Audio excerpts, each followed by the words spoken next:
Jesus. I have decided to follow Jesus.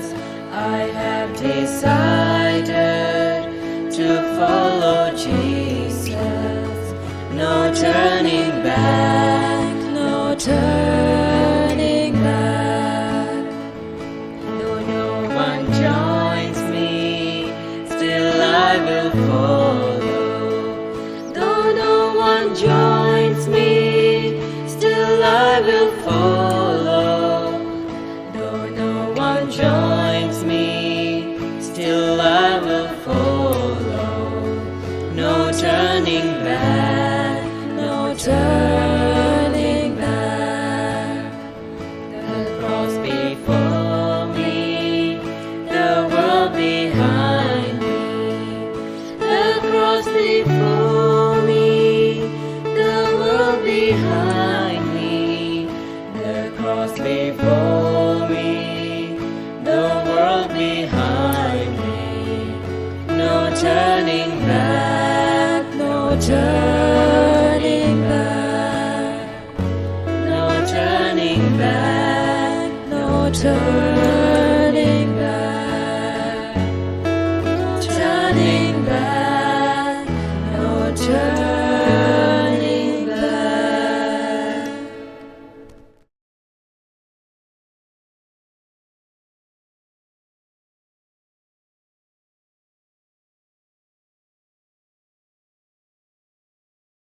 இந்த அருமையான இரண்டாவது நாள் வாலிபர் ஜெபவார கூட்டங்களிலே நாம் கலந்து கொள்ளும்படி தேவன் நமக்கு கொடுத்திருக்கிற நல்ல கிருபைக்காக ஆண்டவருக்கு ஸ்தோத்திரம் செலுத்துவோம். கம்யூனிட்டி டிரான்ஸ்ஃபார்ம்டு, ஒரு சமுதாயத்தின் உருமாற்றம் என்ற தலைப்பில் நாம் ஒவ்வொரு நாளும் சத்தியங்களை படிக்கிறோம். இந்த இரண்டாவது நாளிலும் அவளோடு கலந்து கொண்டிருக்கிற கர்த்தருடைய பிள்ளைகள் எல்லாரையும் அன்போடு நான் வரவேற்கிறேன். இன்றைக்கு முதல் முறையாக யார் யார் ஜாயின் பண்ணியிருக்கிறீங்களோ உங்களையும் அன்போடு நான் வரவேற்றுக் கொள்கிறேன்.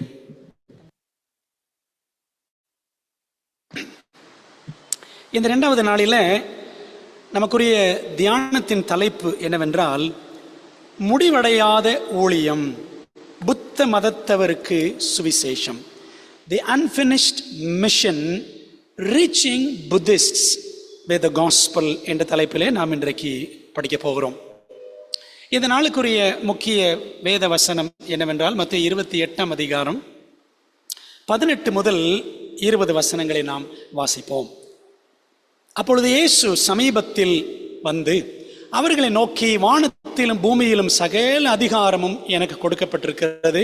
ஆகையால் நீங்கள் புறப்பட்டு போய் சகல ஜாதிகளையும் சீஷராக்கி பிதா குமாரன் பரிசுத்தாவியின் நாமத்திலே அவர்களுக்கு ஞானஸ்நானம் கொடுத்து, நான் உங்களுக்கு கட்டளையிட்ட யாவையும் அவர்கள் கை கொள்ளும்படி அவர்களுக்கு உபதேசம் பண்ணுங்கள். இதோ உலகத்தின் முடிவு பரியந்தம் சகல நாட்களிலும் நான் உங்களுடனே கூட இருக்கிறேன் என்றார். ஆமேன் என்பதே. அன்பானவர்களே, நேற்றைய தினம் நாம் என்ன படித்தோம்? அக்கறையில் உள்ளவர்களுக்கு நாம் அக்கறை காட்ட வேண்டும் என்று நேற்று படித்தோம். அக்கறைக்கு போவோம் வாருங்கள். let us pass over and to the other side. அக்கறையில் அக்கறை காண்பிக்க வேண்டும்.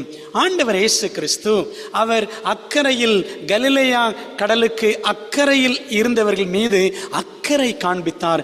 we must also show concern for the other side. அன்பானவர்களே, அப்படியானால் நமக்கு அப்பால் அக்கறையில் இருக்கிறவர்கள் யார்? இயேசுவை அறியாமல் இருக்கிறவர்கள் யார் யார் என்று நாம் தேடினால் நாம் பார்க்கிற ஒரு முக்கியமான மதம் எதுவென்றால் புத்த மதம், புத்திசம் அல்லது பௌத்த மதம் என்று நாம் சொல்லலாம். உலகத்திலேயே 4வது பெரிய மதம் எது என்றால் இந்த புத்த மதம்தான். 520 மில்லியன் ஃபாலோவர்ஸ், அதாவது 52 கோடி பேர் புத்த மதத்தை சேர்ந்தவர்களாக நம் உலகத்தில் இருக்கிறார்கள். இந்தியாவிலே கிமு 5ஆம் நூற்றாண்டில் உருவான இந்த புத்த மதம் இப்பொழுது ஆசியா முழுவதும் பரவிவிட்டது. குறிப்பாக இலங்கையில் எங்கு பார்த்தாலும் புத்தர் சிலைகளை மலை மேல் பார்க்கலாம், ரோட்டோரங்களில் பார்க்கலாம், ஏன் சிக்னலில் கூட அங்கங்கே ஒரு முக்கியமான டேர்னிங்ஸ், அந்த மாதிரி இடங்கள்லாம் பெரிய பெரிய பெரிய புத்தர் சிலைகளை நாம் இலங்கையில் பார்க்க முடியும். அன்பானவர்களே, இப்படிப்பட்ட புத்த மதத்தவருக்கு நாம் எப்படி சத்தியம் சொல்ல வேண்டும், நாம் என்ன செய்ய வேண்டும் என்பதுதான் இன்றைக்கு நம்முடைய அக்கறை. அவர்கள் அக்கறையில் இருக்கிறார்கள், இயேசுவை அறியாமல் இருக்கிறார்கள். அப்படிப்பட்டவர்களுக்கு அக்கறையோடு நாம் என்ன செய்ய வேண்டும் என்றுதான் நாம் இன்றைக்கு படிக்க போகிறோம். ஜெபிக்கலாமா? ஜெபம் செய்வோம். எங்கள் நல்ல தகப்பனே, இந்த 2வது நாள் வாலிபர் ஜெப வாரத்திற்காக நன்றி செலுத்துகிறோம். கர்த்தர் இந்த நாளிலே எங்களோடு பேசும் ஆண்டவரே, எங்களுக்கு அப்பால் அக்கறையில் இருக்கக்கூடிய புத்த மதத்தவருக்கு நாங்கள் என்ன செய்ய வேண்டும் என்பதை எங்களுக்கு இந்த நாளிலே கற்றுக் கொடுங்க. ஆவியானவர் எங்களோடு பேசுங்க. இயேசுவின் நாமத்தில் ஜெபிக்கிறோம் நல்ல பிதாவே, ஆமென்.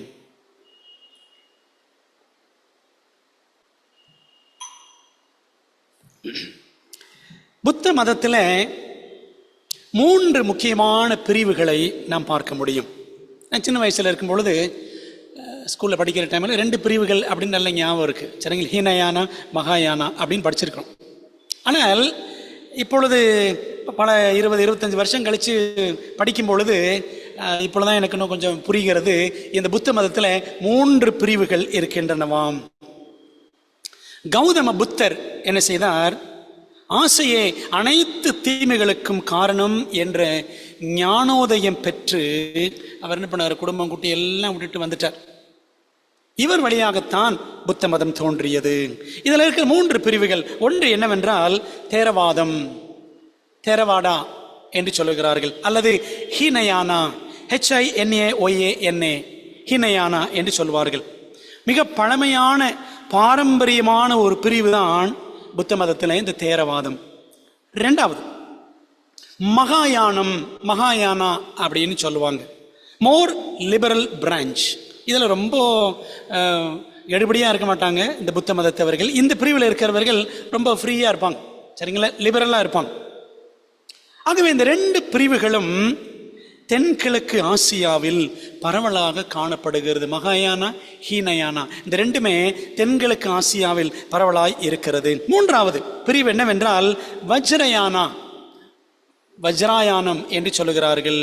திபெத் நாட்டில், அதாவது சைனாவில் திபெத் பகுதியில் மிக பரவலாக இந்த வஜ்ராயான பிரிவாகிய புத்த மதம் காணப்படுகிறது. திபெத், பூட்டான், நேபாளம், மங்கோலியா, இந்த மாதிரி இடங்கள்லாம் பார்த்தீங்கன்னா ஊழியம் செய்வதற்கு சாதகமற்ற இடங்கள், சட்ட விரோதம். அங்கே ஊழியம் செஞ்சோம், மிஷினரி ஊழியம் செய்தோம், இயேசுவை பற்றி சொன்னோம் என்றால் இதெல்லாம் சட்ட விரோதமான இடங்கள். ஒரு காலத்தில் நேபாள் சதனேஷியா டிவிஷனில் இருந்துச்சு, இப்போ அது தனியாக பிரிஞ்சிருச்சு. அன்பானவர்களே, இப்போ என்ன பார்க்குறோன்னா, த Buddhist world largely remains unreached. புத்த மதத்தில் இருக்கிற மக்களை இன்னும் சத்தியம் போய் சேரவில்லை. In fact there are more Christians converting to Buddhism than Buddhists to Christianity. அதாவது கிறிஸ்தவர்களில் தான் அநேகர் புத்த மதத்திற்கு போகிறார்களே ஒழிய புத்த மதத்திலிருந்து அநேகர் கிறிஸ்தவத்துக்கு இப்பொழுது வருகிறது இல்லை. இதான் இன்னைக்கு உலகத்தில் இருக்க நிலவரம். ஒரு கணக்கெடுப்பு சொல்லுகிறது 0.01%, 0.01% புத்த மதத்தவருக்கே இயேசுவை பற்றி தெரியும். இயேசுவை பற்றி தெரிஞ்சவங்க எத்தனை பேர் புத்த மதத்தில்? 0.01%. அப்படியானால் அன்பானவர்களே, யோசித்து பாருங்க, இயேசு எப்படி வருவார்? கிறிஸ்தவ நாடுகள் என்று சொல்லக்கூடிய ஆஸ்திரேலியா, UK, USA போன்ற நாடுகளில் கூட புத்த மதம் மிக வேகமாக வளர்ந்து கொண்டிருக்கிறது என்பது ஒரு வருத்தகரமான உண்மை. அன்பான தேவ பிள்ளைகளை, இதை கேட்டுக்கொண்டிருக்கிற வாலிப பிள்ளைகளை கொஞ்சம் யோசித்து பாருங்க, நாம் என்ன செய்கிறோம்? ஆண்டவருக்கு நிறைய வாலிப மிஷனரிகள் தேவை. Young missionaries R needed to reach the Buddhist community. இன்னைக்கு வாலிப பிள்ளைகள் பல காரியங்களில் பிஸி ஆகிட்டோம். எல்லாம் ஃபோனில் பிஸி ஆகிட்டோம், ஃப்ரெண்ட்ஸ் கூட பிஸி ஆகிட்டோம், தூங்குறதுல பிஸி ஆகிட்டோம், ஊர் சுற்றுறதுல பிஸி ஆகிட்டோம், படிக்கிறதுல பிஸி ஆகிட்டோம். சம்பாதிக்கிறதுல ஐடி ஃபீல்டு அப்படி இப்படின்னு வெளிநாட்டுக்கு போகிறதும் யூஎஸ் யூகே இப்படி சம்பாதிக்கிறதெல்லாம் இன்னைக்கு வாலிப்பிள்ளைகள் தீவிரமாக இருக்கிறார்களே ஒழிய we are not realizing that there is a Herculean task before us. நமக்கு முன்பாக ஒரு பெரிய ஊழியம் இருக்கிறது என்பதை உணர்வதில்லை. இலங்கையில் இருக்கிற வாலிப்பிள்ளைகளை சற்று யோசித்து பாருங்கள். கடந்த கால தவறு, மிஸ்டேக் ஆஃப் த பாஸ்ட். அது என்ன கடந்த கால தவறு? பைபிளில் படித்தோம் என்று சொன்னால் இஸ்ரவேல் ஜனங்கள் 70 ஆண்டுகள் பாபிலோனுக்கு கைதிகளாக சென்றார்கள். அந்த 70 years கேப்டிவிட்டிக்கு அப்புறம் எருசலேமுக்கு திரும்பி வந்தார்கள். அப்படி திரும்பி வந்த பொழுது அவர்கள் செய்த தவறு என்ன தெரியுமா? வாசிக்கலாமா?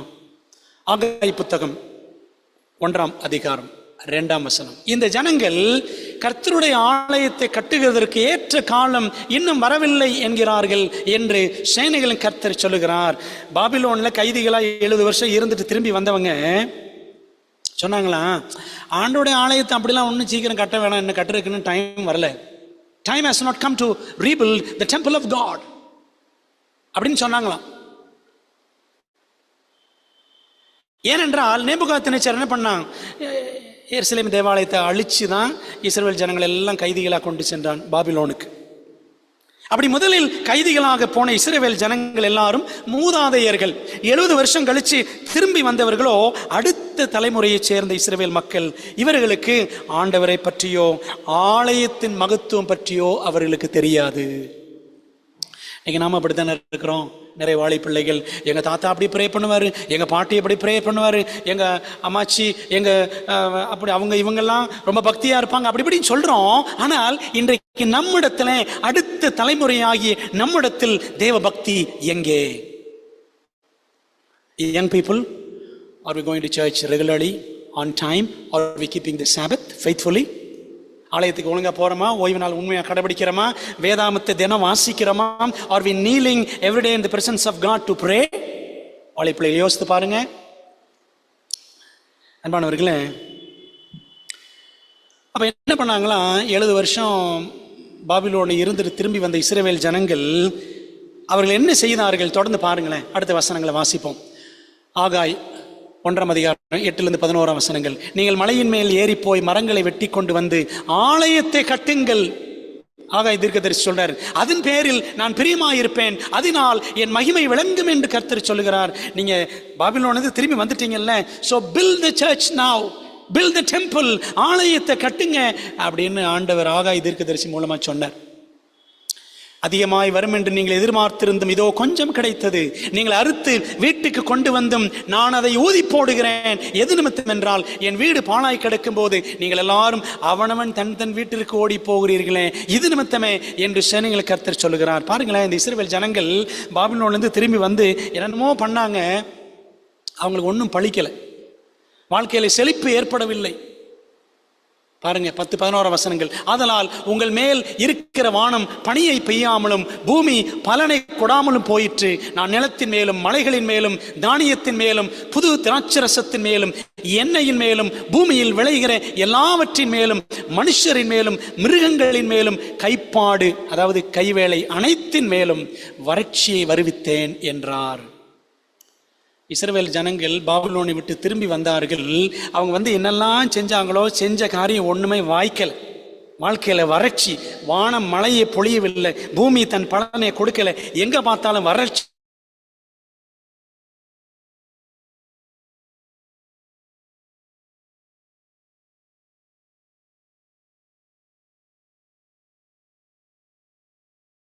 வீடு ஜீவனுள்ள தேவனுடைய சபையாய் சத்தியத்துக்கு தூணும் ஆதாரமுமாய் இருக்கிறது. தேவனுடைய வீடு என்றால் என்ன? அவனுடைய ஆலயம். தேவனுடைய வீட்டை கட்டுவது என்றால் என்ன? What does it mean by building God's house? Building God's house means engaging in mission work. தேவனுடைய ஊழியத்தில் ஈடுபடுவதுதான் தேவனுடைய வீட்டை, தேவனுடைய ஆலயத்தை கட்டுவது ஆகும். அன்பான தேவ பிள்ளைகளே, அப்ப யோசித்து பாருங்க, வாட் இஸ் அவர் ப்ரையாரிட்டி? நாம் எதற்கு முன்னுரிமை கொடுக்கிறோம், முதலிடம் கொடுக்கிறோம்? படிக்கணும், சம்பாதிக்கணும், நல்ல பொண்ணு அமையணும், நல்ல மாப்பிள்ளை அமையணும், வெளிநாட்டுக்கு போகணும். இன்னைக்கு இப்படி தான் எல்லாருமே இருக்கிறாங்க அட்வென்டிசத்தில். We must set our priorities straight. நம்முடைய முன்னுரிமைகளை நாம் வகைப்படுத்த வேண்டும். பைபிள் ஆண்டு சொல்லிக்கிறார்ல, முதலாவது தேவனுடைய ராஜ்யத்தையும் அவருடைய நீதியையும் தேடுங்கள். Seek ye first the kingdom of God, and all these things shall be added unto you. God's kingdom and God's righteousness we must seek first. தேவனுடைய ராஜ்யத்தை, தேவனுடைய நீதியை, எது தேவனுடைய பார்வையிலே சரியோ அதை செய்யணும். என்னாச்சு தெரியுமா? We all have become worldly minded. எல்லாம் உலக சிந்தை உள்ளவங்களா மாறிட்டோம். கடந்த கால இஸ்ரவேல் ஜனங்களைப் போல ஆண்டோடைய வேலையை மறந்துட்டு நம்முடைய வீட்டை கட்டிக்கிட்டு இருக்கிறோம். நம்முடைய எதிர்காலத்திற்கு திட்டம் போட்டு கொண்டிருக்கிறோம். கடந்த கால தவறை நாம் மீண்டும் செய்துவிடக்கூடாது. நாம் அதில் கவனமாக இருக்கணும். அன்பான தேவ பிள்ளைகளே, என்னாச்சு தெரியுமா?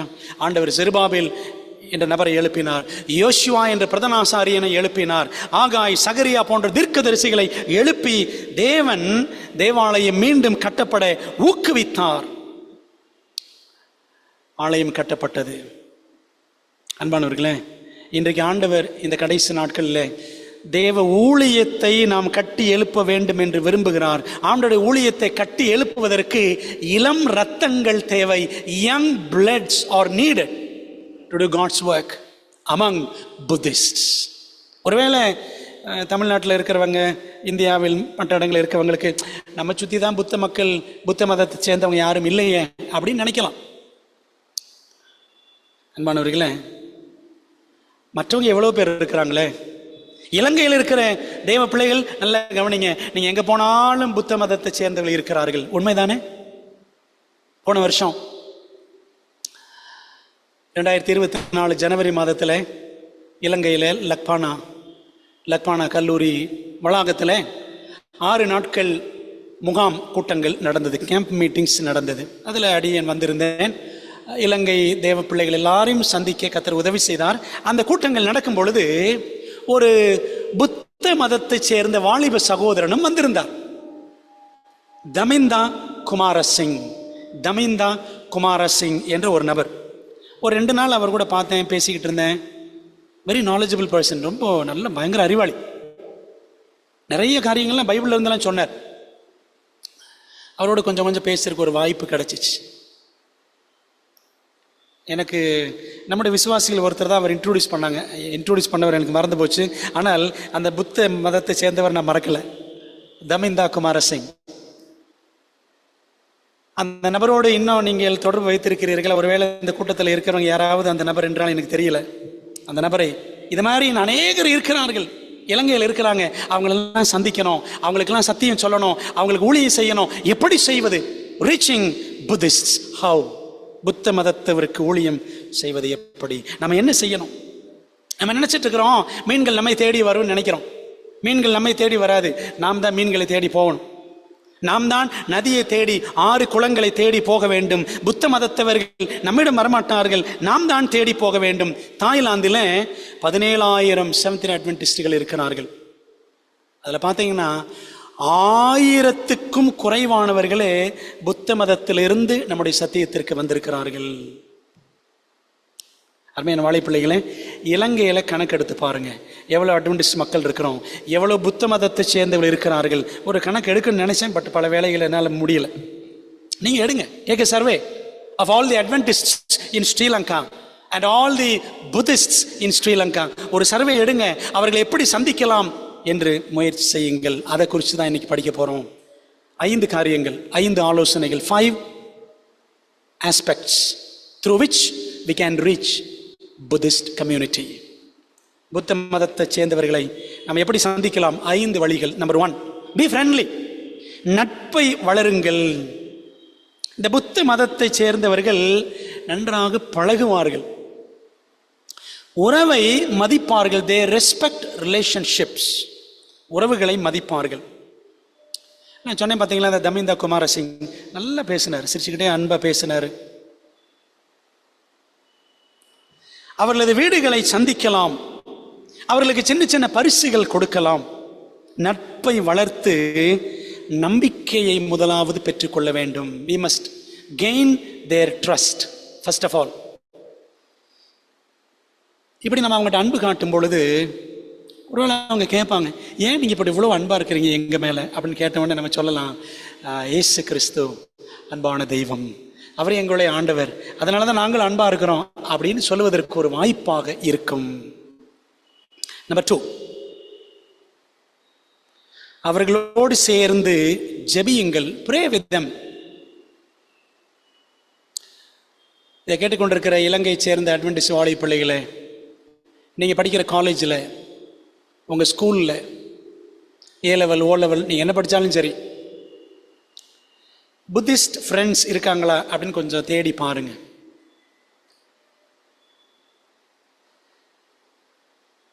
அந்த புத்த மதத்தை சேர்ந்தவர்கள் வேறு தெய்வத்திடம் ஜெபிப்பதற்கு மறுப்பு தெரிவிக்க மாட்டார்கள். நான் உங்களுக்காக ஜீசஸ்ட ப்ரே பண்ணலாமா அப்படின்னு சொன்னீங்கன்னா ஐயோ வேண்டாம்னு சொல்ல மாட்டாங்க. they'll be happy.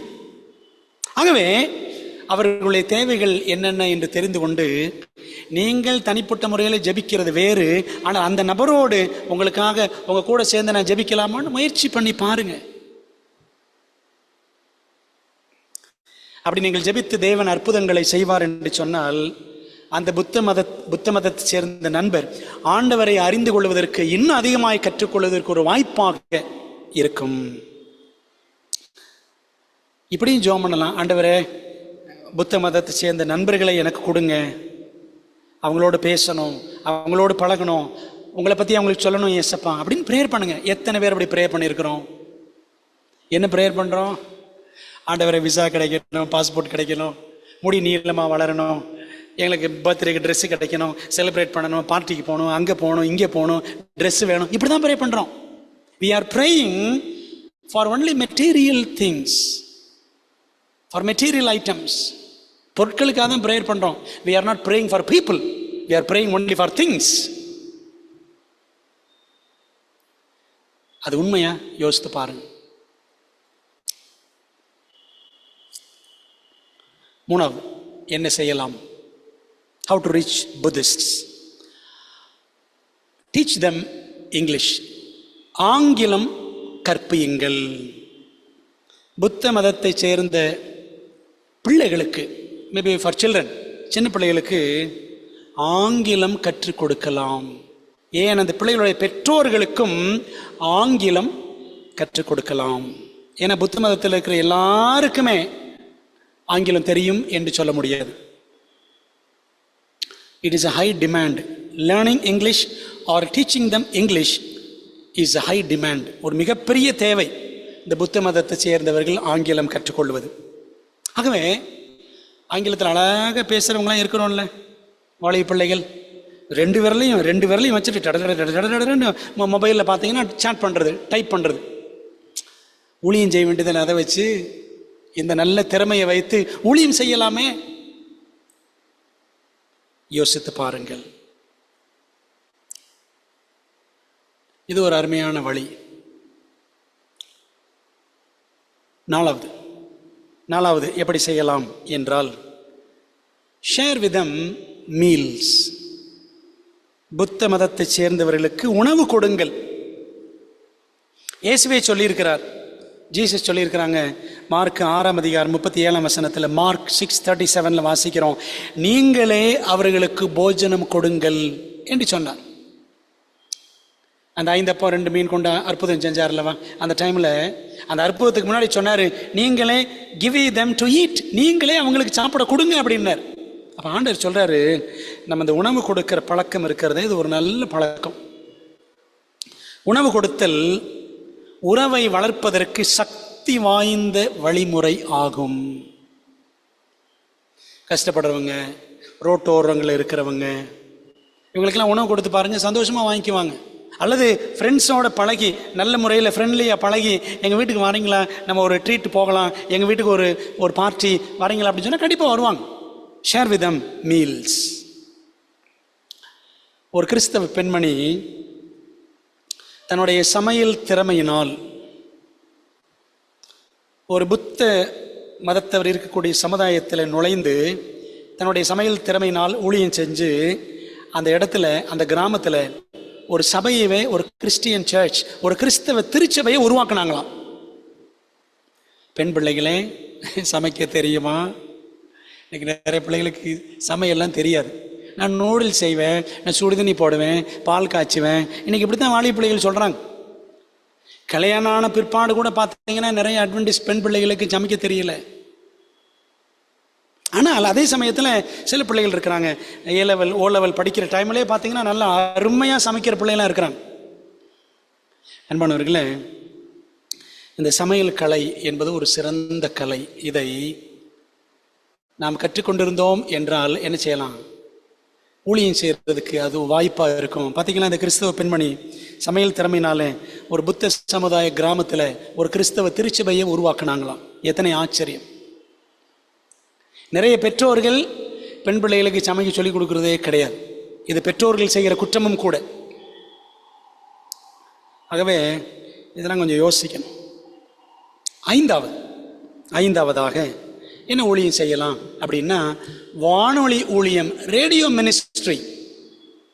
வானொலி ஊழியம், ரேடியோ மினிஸ்ட்ரி இதெல்லாம் அவுடேட்டடுங்க, இதெல்லாம் எந்த காலம், இப்போலாம் யாருங்க ரேடியோ வச்சிருக்கிறாங்க அப்படின்னு நம்ம நினைக்கலாம். ஆனால் பிரியமானவர்களே, அட்வென்டிஸ்ட் திருச்சபையில் AWR இருக்கிறது, உங்களுக்கு தெரியுமல்லவா? Adventist world radio. இதன் வழியாக எத்தனையோ நூக்ஸ் அண்ட் கார்னர்ஸ், சந்து பொந்துகளுக்கெல்லாம் சத்தியம் பரவுகிறது. கேமி ஓட்மேன் என்ற ஒரு பெண்மணி இருக்கிறார்கள் அட்வென்டிஸ்ட் வேர்ல்டு ரேடியோவில். கேமி ஓட்மேன், நீங்கள் டைப் பண்ணி பாருங்கள், கூகுளில் போய் பாருங்கள். அந்த பெண்மணி என்ன அழகாக பிரசங்கம் பண்ணுறாங்க AWRல. அவங்க பிரசங்கெல்லாம் கேட்டிருக்கேன், ஒரு 20-25 பிரசங்கம் கேட்டிருக்கேன். ரொம்ப அருமையாக இருக்கும், அழகாக பேசுவாங்க. கேமி ஓட்மேன் இந்த வானொலி ஊழியத்தில் அவங்க ஒரு முக்கியமான ஒரு இயக்குனராக இருக்கிறார் AWRல. ஆகவே இந்த வானொலி மூலமாக ஏராளமான பேர் சுவிசேஷத்தை கற்றுக்கொண்டு வருகிறார்கள். 100% புத்த மதத்தவர் உள்ள வடகிழக்கு தாய்லாந்தில், நார்த் ஈஸ்ட் தாய்லாந்து, அங்கே நான் சொன்ன இத்தனை வழிமுறைகளும், இந்த 5 வழிமுறைகளும், எளிய வழிமுறைகளும் அழகாக ஊழியம் செய்வதற்கு புத்த மக்கள் மத்தியில் உதவியாக இருக்கிறது. அன்பான தேவ பிள்ளைகளே, வாலி பிள்ளைகளே, யோசித்து பாருங்க. Through our prayerful efforts, through our prayerful involvement in ministry, நம்முடைய ஜெபத்தோடு கூடிய முயற்சிகளினால், ஜெபத்தோடு கூடிய நம்முடைய ஈடுபாட்டினால் இந்த புத்த சமுதாயம் என்ன செய்யணும்? டிரான்ஸ்ஃபார்ம் ஆகணும். Buddhist community should be transformed. அதான் ஆண்டவர் நம்ம கற்றுக் கொடுக்கிறார். அன்பான தேவ பிள்ளைகளே, ஸ்ரீலங்காவில் ஒரு இளம் புத்த மதத்தை சேர்ந்த ஒரு வாலிபன் இயேசுவை தன் சொந்த இரட்சகராக அவன் ஏற்றுக்கொண்டானாம். இது பல வருஷங்களுக்கு முன்னாடி நடந்த ஒரு சம்பவம். அப்படி ஏற்றுக்கொண்ட நபர் சொன்னாராம், அந்த இளம் புத்த மதத்தை சேர்ந்த அந்த வாலிபன் சொன்னானாம், I love to look at Jesus' beautiful face. When I look at his face, it gives me courage to do what is right. அப்படின்னு சொன்னார். I repeat. And the young Buddhist in Sri Lanka who was converted to Christianity, he said, I love to look at Jesus' beautiful face. When I look at his face, it gives me courage to do what is right. ஆண்டவர் இயேசு கிறிஸ்துவின் அழகான முகத்தை நான் பார்க்க விரும்புகிறேன். அவரது அந்த அழகான முகத்தை பார்க்க பார்க்க சரியானதை செய்வதற்கு எனக்கு தைரியம் கிடைக்கிறது, துணிச்சல் கிடைக்கிறது அப்படின்னு அவர் சொன்னார். அன்பான வாலிப பிள்ளைகளை, இலங்கையில் இருக்கிற வாலிப பிள்ளைகளை யோசித்து பாருங்க. உங்களை சுற்றிலும் நீங்கள் படிக்கிற இடத்துல, எங்களை குடியிருக்கிற இடத்துல, உங்கள் டிராவலில் நீங்கள் அநேக யங் புத்திஸ்ட், இளம் புத்த துறவிகளை அல்லது புத்த மதத்தை சேர்ந்த பிள்ளைகளை நீங்கள் சந்திக்கலாம்.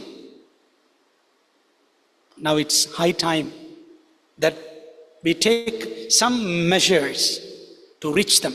ஏதாவது ஒரு வழியில் அவர்களை சந்திக்கணும், இயேசுவை பற்றி சொல்லணும், சத்தியத்தை சொல்லணுன்ற ஒரு தாகம், ஒரு வேகம் உங்களுக்குள்ளாக உண்டாக வேண்டும். ஆவியானவர் அந்த தாகத்தை உண்டு பண்ண வேண்டும் என்று உங்களுக்காக நான் ஜெபிக்கிறேன். கடைசியாக ஒரு கேள்வி கேட்டு நான் முடிக்கிறேன். நீங்கள் ஏசாயாவா யோனாவா? ஆர் யூ ஐசாயா ஆர் ஜோனா? ஏசாயா என்ன பண்ணாரு? யாரை நான் அனுப்புவேன் அப்படின்னு ஆண்டவர் சொன்ன உடனே கீழ்ப்படிந்து, இதோ அடியேன் இருக்கிறேன், Lord here I am, send me அப்படின்னு சொன்னார் ஏசாயா. என்னாச்சு தெரியுமா? 60 ஆண்டுகள் தீர்க்கதரிசியாக ஊழியம் செய்தார். Isaiah worked as a prophet for 60 long years for God's glory. யோனா தேவனை விட்டு ஓடி போனார், ஊழியத்தை விட்டே ஓடி போனார். அப்புறம் விருப்பம் இல்லாம தான் பல கஷ்டங்களை சந்திச்சு ஊழியத்துக்கு வந்தார். நீங்கள் ஏசாயாவா யோனாவா? சிந்திப்போம். ஆண்டவரே, நான் ஏசாயாவாக என்னை இயேசுவுக்கென்று ஒப்புக் கொடுக்க விரும்புகிறேன். இதுவரைக்கும் யோனாவா நான் ஓடி ஓடி போயிருந்திருக்கிறேன். ஆண்டவரே, என்னை தொடுங்க, என்னை மாற்றுங்க என்று நம்ம ஆண்டவருக்கு ஒப்பு கொடுத்து ஜெபிப்போமா? ஜெபம் செய்வோம். எங்கள் நல்ல தகப்பனே, இந்த நாளில் கர்த்தர் எங்களோடு பேசினதற்காக உமக்கு நன்றி செலுத்துகிறோம். இலங்கையில் இந்த நாளில் சத்தியத்தை கேட்டுக்கொண்டிருக்கிற வாலிப பிள்ளைகள் எல்லாருக்காக, யங் பாய்ஸ், யங் கேர்ள்ஸ் எல்லாருக்காக ஜெபிக்கிறோம். அதே போல் உலகத்தின் பல பகுதிகளிலிருந்து இந்த ஜெபவார கூட்டத்தில் இணைந்திருக்கிற எல்லாருக்காகவும் நாங்கள் ஜெபிக்கிறோம். ஆண்டவரே, ஒருவேளை எங்களை சுற்றி புத்த மதத்தை சேர்ந்தவர்கள் இல்லாமல் இருக்கலாம், அல்லது எங்களை சுற்றி புத்த மதத்தை சேர்ந்தவர்கள் அநேகர் இருக்கலாம். ஆண்டவரே, நாங்கள் என்ன செய்ய வேண்டும் என்பதை கர்த்தர் எங்களுக்கு கற்றுக் கொடுத்தீர். எங்களால் இயன்ற ஊழியத்தை எங்களை சுற்றிலும் இருக்கிறவர்களுக்கு நாங்கள் செய்ய, ஆண்டவரே, எங்களை ஏசாயாவாக மாற்றும்படியாய் எங்களை ஒப்புக் கொடுக்கிறோம். கர்த்தருடைய ஆவியானவர் எங்களோடு பேசும். Lord, touch us and transform us so that we can work for the transformation of the community around us. எங்களை சுற்றிலும் இருக்கிற சமுதாயம் உருமாற்றம் அடைய நாங்கள் ஊழியம் செய்யும்படி எங்களை நீர் மாற்றும்படியாய் ஒப்புக் கொடுக்கிறோம். எங்கள் ஜெபத்தை கேட்டதற்கு நன்றி. ஆண்டவரே, இன்னும் தமிழிலும் மட்டுமல்ல ஆங்கிலத்திலும் சிங்களத்திலும் நடக்கூடிய இந்த வாலிபர் ஜெபவார கூட்டங்களை, செய்திகள் கொடுக்கிற ஊழியக்காரர்களை, பாஸ்டர் செல்வின் மோசஸ், பாஸ்டர் மாலித் எல்லாரையும் ஆசீர்வதியும். ஆண்டவரே, இந்த ஜெபவார கூட்டங்கள் இலங்கையில் ஒரு பெரிய எழுப்புதலை கொண்டு வரட்டும். மட்டுமல்ல, கலந்து கொண்டிருக்கிற எல்லார் இருதயங்களிலும் அவர்கள் இடங்களிலும் பெரிய எழுப்புதலை தேவ ஆவியானவர் தருவீராக. இயேசுவின் நாமத்தில் ஜெபிக்கிறோம் நல்ல பிதாவே. ஆமென், ஆமென்.